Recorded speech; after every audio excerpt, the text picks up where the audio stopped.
نقول بيننا وبينكم السلف، بيننا وبينكم الكتب. Alhamdulillah wa salatu wa salamu ala rasulillah, amma ba'd. Allahu Azza wa Jal, notre Seigneur, a dit Ar-rijalu qawwamuna ala nisa. Les hommes ont autorité sur les femmes.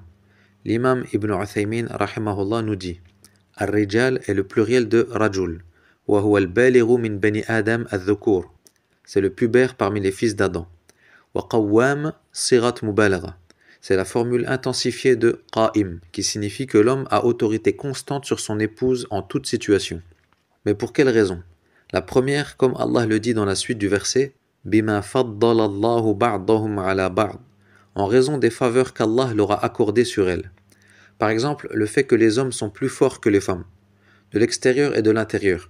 De l'extérieur, c'est-à-dire physiquement, et de l'intérieur du fait que l'homme est plus patient, plus intelligent et plus raisonnable que la femme. Puis Allah Ta'ala cita une autre raison. Il dit wa bima anfaqu min amwalihim, et en raison des dépenses qu'ils font pour elles de leurs biens. Car c'est l'homme qui est responsable de la femme et non l'inverse. L'homme est donc meilleur que la femme pour ces deux raisons.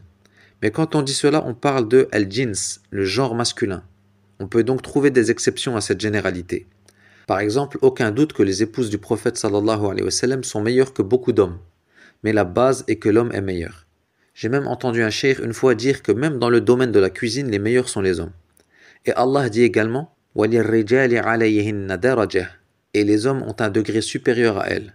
Le cheikh Abdullah al-Qusayr rahimahullah explique cela par le fait entre autres que la prophétie est spécifique aux hommes, ainsi que le califat, comme dans le hadith لَنْ يُفْلِحَ قَوْمٌ وَلَّوْ أَمْرَهُمْ إِمْرَأَةٌ. Un peuple qui confie ses affaires à une femme ne réussira pas. Sahih al-Jami'. Mais aussi parce que la base ou l'origine de la femme, c'est l'homme. Car notre mère Hawa fut créée à partir d'Adam alayhi salam. Et le asl est meilleur que le fara', comme cela est connu. Le fondement est meilleur que la branche. Et il dit que la femme envers son mari, bimathabatil umma ma'a wali amriha. Elle est comme la communauté envers son gouverneur. D'ailleurs, le prophète sallallahu alayhi wa sallam a dit Law kuntu amiran ahadan an yasjuda li ahad, si je devais ordonner à quelqu'un de se prosterner pour un autre, j'aurais ordonné à la femme de se prosterner devant son mari. Sahih al-Jami'. De ce fait, il ne convient pas, comme l'a dit Ibn Uthaymin rahimahullah, de faire précéder la femme à l'homme dans les lettres ou les discours par exemple, comme lorsqu'ils disent « Mesdames et messieurs ». Hada khata. Et même en terre d'islam maintenant, malheureusement, tu trouves ces expressions. « Ayyuha sayyidat wa as-sada ».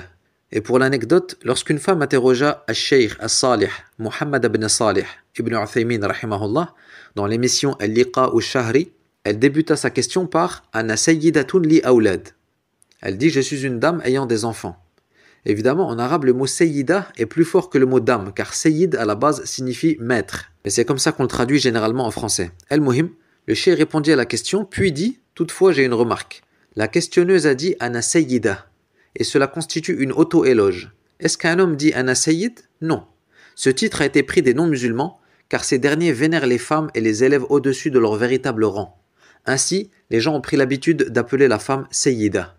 Et ce qui est surprenant, c'est que si l'on examine les livres de hadith où les auteurs rapportent ce qu'ils ont entendu de Aïcha radiyallahu anha et des mères des croyants, on ne trouvera jamais un seul d'entre eux qui ait dit As-Sayyidatu Aïcha. Jamais. Or, aujourd'hui, les gens, lorsqu'ils mentionnent Aïcha radiyallahu anha, disent As-Sayyida. Alors qu'ils ne disent pas As-Sayyidu Abu Bakr, bien qu'Abu Bakr soit meilleur qu'elle et plus digne de cette appellation. Radiyallahu anhuma. Le cheikh continue en disant Les hommes sont les maîtres et les femmes sont sous leur protection, comme des captives auprès des hommes. Je dis cela en référence à la parole d'Allah Wa alfaya sayyidaha ladal bab dans Surat Yusuf, dont le sens est et ils trouvèrent son maître à la porte. Yani Allah Ta'ala qualifiait son mari comme étant son maître. Et je dis cela en référence à la parole d'Allah وَلَهُنَّ مِثْلُ الَّذِي عَلَيْهِنَّ بِالْمَعْرُوفِ وَلِلرِّجَالِ عَلَيْهِنَّ دَرَجَةٌ. Elles ont des droits équivalents à leurs obligations conformément à la bienséance, mais les hommes ont cependant une prédominance sur elles. Et je dis cela en référence à la parole du prophète sallallahu alayhi wa sallam ittaqullaha fin nisa fa innahunna awanin indakum. Craignez Allah en ce qui concerne les femmes, car elles sont chez vous comme des captives. Et le cheikh dit je ne dis pas cela pour abaisser les femmes, car leur droit est sacré, et les filles sont les mères de demain. Mais je veux que la femme soit placée là où Allah l'a placée, car cela est plus protecteur pour elle, plus préservateur de sa religion et meilleur pour la société. Que la femme ne se laisse pas tromper par la situation des pays mécréants. Ces pays sont dans la mécréance la plus profonde. Qu'elle suive plutôt l'exemple des mères des croyants et des femmes des compagnons. Radiyallahu anhum. Ainsi, le mot Sayyida doit être supprimé du dictionnaire. Barrez-le au stylo rouge. Dans certaines régions, on trouve écrit sur les toilettes Hada lirrijal, réservé aux hommes, wa hada lis-sayyidat, réservé aux dames. N'est-ce pas un mépris envers le droit des hommes de voir que la femme est appelée Sayyida alors que eux rijal seulement? Fin de la parole du cheikh rahimahullah. Je dis également, il ne convient pas que l'épouse marche devant son mari, tout comme il ne convient pas dans le adab que l'homme marche devant son père ou devant son cheikh. Et pas de doute que la femme qui est croyante et soumise à son Seigneur ne ressent pas de gêne en entendant cela. Car ce jugement ne vient pas des hommes, mais ce jugement vient du Seigneur des hommes.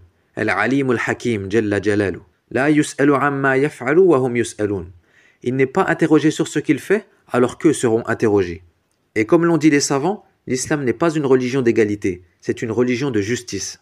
Le cheikh Ibrahim al-Muhaymid hafidhahullah raconte qu'une vieille femme de sa famille un jour lui a dit « Alhamdulillah qu'Allah n'a pas placé le divorce entre les mains de l'épouse, car à la moindre contrariété, elle divorcerait son mari plusieurs fois par jour. » Et on ne peut que s'attrister du comportement de certaines sœurs envers leur mari, dû à leur ignorance ou à la mauvaise compréhension du statut qu'il a en islam. Le cheikh Abul Fadl al-Suway'i hafidhahullah a dit au sujet de Al-Mar'atul Anida, l'épouse indocile, qu'il est difficile de vivre avec elle, car elle se croit parfaite.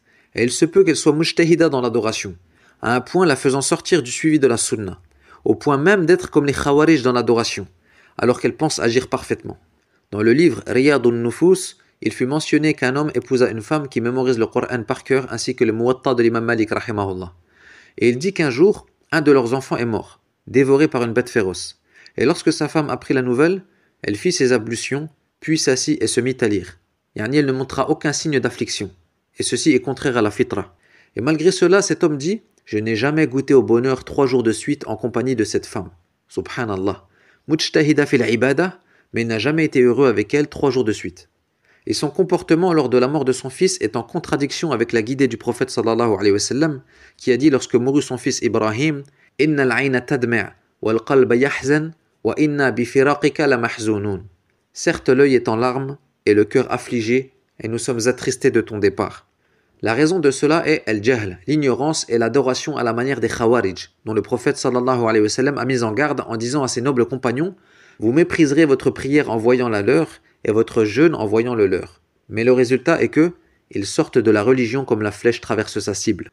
Et l'ijtihad fil ibada sans suivre la voie des salafs, c'est le début de la déviance. Et le shaitan embellit à cette femme ses œuvres, elle se croit donc ala khayrin wa salah. Elle passe beaucoup de temps en prière et à côté de ça, ne donne pas d'importance à son mari ou à sa maison. Et peut-être même qu'elle désobéit à son mari, qu'elle est insolente et ne le respecte pas. Et certaines femmes sont une calamité pour l'homme. Il se peut qu'il soit ala khayr, comme on dit, et cette épouse devient la cause de sa perdition. L'imam al-Bayhaqi rahimahullah rapporte qu'un homme lui dit « Je me suis marié pour préserver mon dîn. J'ai alors épousé une femme par laquelle j'ai perdu mon dîn, ainsi que ma mère le sien, mais également celui de mon père et de mes voisins. » La femme indocile au mauvais comportement, il n'est pas possible de vivre avec elle. Et elle ne peut fonder un foyer heureux, du fait de sa nature à chercher la discorde et à croire qu'elle a toujours raison. Et généralement, l'affaire se termine par un divorce. Et comme cela est venu dans le hadith que certains savants ont authentifié, 3 personnes invoquent mais ne sont pas exaucées. Et parmi eux, l'homme ayant une épouse au mauvais comportement mais qui ne la divorce pas. Il y a aussi des femmes qui jeûnent sans la permission de leur mari. Elles jeûnent, elles passent des heures à lire, alors que son mari n'agrée pas cela. Et elle pense qu'elle est sur un khir azim. Mes sœurs, sachez qu'il n'est pas permis à la femme de jeûner sans l'accord de son mari, ni de passer des heures à prier sous prétexte qu'elle est pieuse. Hada khata. Dans Sahih Abi Daoud, Abu Sa'id radiyallahu anhu rapporte que l'épouse de Safwan ibn al-Mu'attal est venue voir le prophète sallallahu alayhi wa sallam et lui a dit « Ya Rasulallah, mon mari Safwan me frappe lorsque je prie et me fait rompre mon jeûne lorsque je jeûne et il ne prie le fajr que lorsque le soleil se lève. » Elle vint donc se plaindre de son mari au messager sallallahu alayhi wa sallam alors que Safwan était présent chez lui. Le prophète sallallahu alayhi wa sallam le questionna alors sur ce qu'elle venait de dire. Et il répondit « Ya Rasulallah, quant au fait que je la frappe lorsqu'elle prie, c'est à cause du fait qu'elle récite 2 sourates alors que je le lui ai interdit. » Le prophète sallallahu alayhi wa sallam dit alors « Réciter une seule sourate suffirait. » Le cheikh Abul Fadl dit « Et la femme d'aujourd'hui récite peut-être plusieurs longues sourates, et si son mari le lui interdit, elle croit alors que « Yani yasudduha an dhikrillahi wa anis salat. » Puis Safwan dit « Et quant au fait que je lui fais rompre son jeûne lorsqu'elle jeûne, eh bien cela est dû au fait que je suis un jeune homme et que je ne peux patienter. Yani, il a besoin d'avoir des rapports avec son épouse. فقال رسول الله صلى الله عليه وسلم لا تصومن امرأة إلا بإذن زوجها. Il dit sallallahu alayhi wa sallam qu'aucune femme ne jeûne sans la permission de son mari. Puis Safwan dit, et quant au fait que je ne prie le fajr que lorsque le soleil se lève, eh bien nous sommes une maison qui est connue pour cela. Nous ne nous réveillons presque jamais avant le lever du soleil. Le prophète sallallahu alayhi wa sallam lui dit alors, eh bien lorsque tu te réveilles, prie. Entre parenthèses, les savants disent que le prophète sallallahu alayhi wa sallam l'a excusé car Safwan et sa famille étaient connus pour passer toute la nuit à arroser. Yani, il travaillait de nuit et s'endormait mort de fatigue au point de ne se réveiller qu'au lever du soleil. Donc la femme qui prie ou jeûne, le surérogatoire bien sûr, alors que son mari l'appelle et qui s'en moque et dit « Moi ce qui m'importe c'est d'adorer mon Seigneur et que mon Seigneur m'agrée », ceci vient en réalité de son ignorance ou de son peu de science. Et comme il fut dit « Man tala lisanuha qallat ayyamuha » Celle dont la langue est longue, ses jours seront courts. Et d'après Abu Hurayra radiyallahu anhu, on dit au messager d'Allah sallallahu alayhi wa sallam « Ya Rasulallah, une telle jeûne de jour et prie de nuit, mais elle nuit à ses voisins. » Il dit alors sallallahu alayhi wa sallam « Elle est en enfer » authentifié par le Cheikh Al-Albani. Que dire de celle qui nuit à son mari par sa langue et qui renie tout le bien qu'il lui a fait? Comme a dit le prophète sallallahu alayhi wa sallam, si tu es bon envers l'une d'entre elles toute ta vie, puis qu'un jour elle voit de toi quelque chose, elle dit « Je n'ai jamais vu de bien chez toi » rapporté par Al-Bukhari. Le Cheikh conclut en disant « Donc celle qui possède ces caractéristiques doit se remettre en question et s'efforcer d'améliorer son comportement. » Wa subhanakallahumma wa bihamdik, ashhadu an la ilaha illa ant, astaghfiruka wa atubu ilayk. وصلى الله على نبينا محمد وعلى آله وصحبه وسلم